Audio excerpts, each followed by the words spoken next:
Bonjour à tous, nous allons résoudre l'équation suivante. Nous avons du H2S plus du FeOH2. Alors, première étape, nous allons écrire ici la formule générale. Donc nous avons ici de l'hydrogène avec un non-métal. C'est la formule générale d'un acide binaire. Plus un métal avec le groupement hydroxyde, ce qui est une base hydroxydée. Donc, acide binaire plus base hydroxydée nous donnera toujours un sel binaire plus de l'eau. Donc sel binaire, formule générale, c'est M, NM, plus de l'eau, H2O. Très bien. Ensuite, ici, nous allons noter au niveau de notre équation le métal mis en cause ici. Donc c'est bien du fer, Fe. Et notre non-métal, c'est bien du soufre, FeS. Plus H2O. Alors, est-ce la bonne formule FeS? Pour ça, il faut vérifier en faisant la méthode du chiasme, mais pour cela, nous avons besoin de connaître la valence du fer. Nous savons que le fer a deux valences. Il peut avoir la valence 2 ou la valence 3. Alors, comment savoir si le fer a valence 2 ou a valence 3? Pour ce faire, il faut revenir au niveau de nos réactifs. Et on voit ici qu'on a du FeOH2.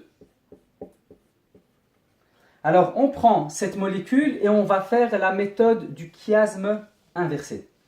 Alors, ici pour OH, on voit qu'on a un indice de 2.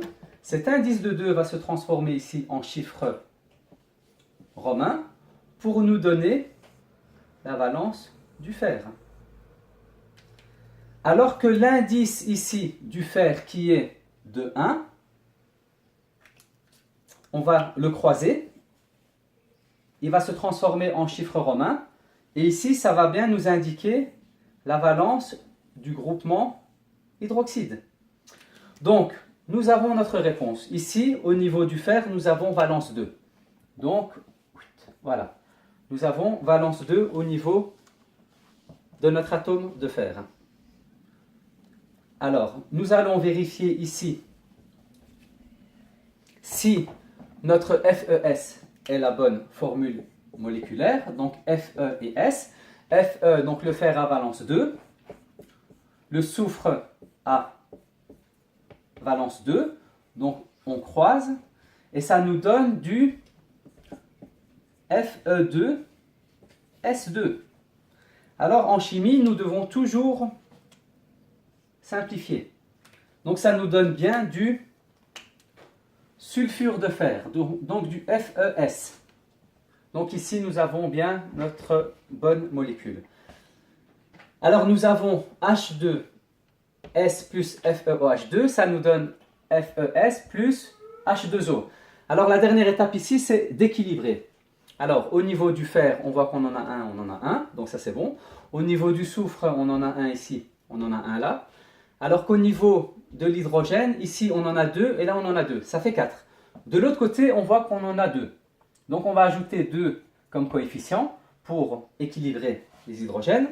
Et maintenant on vérifie les oxygènes. Ici on voit qu'on en a 2, de l'autre côté on en a 2 fois 1, donc ça fait aussi 2. Alors, précise la fonction de la substance obtenue. Lorsqu'on fait réagir un acide binaire avec une base hydroxydée, ça nous donne toujours un sel ternaire, un sel binaire plus de l'eau. Merci d'avoir suivi cet exercice et bon travail à tous.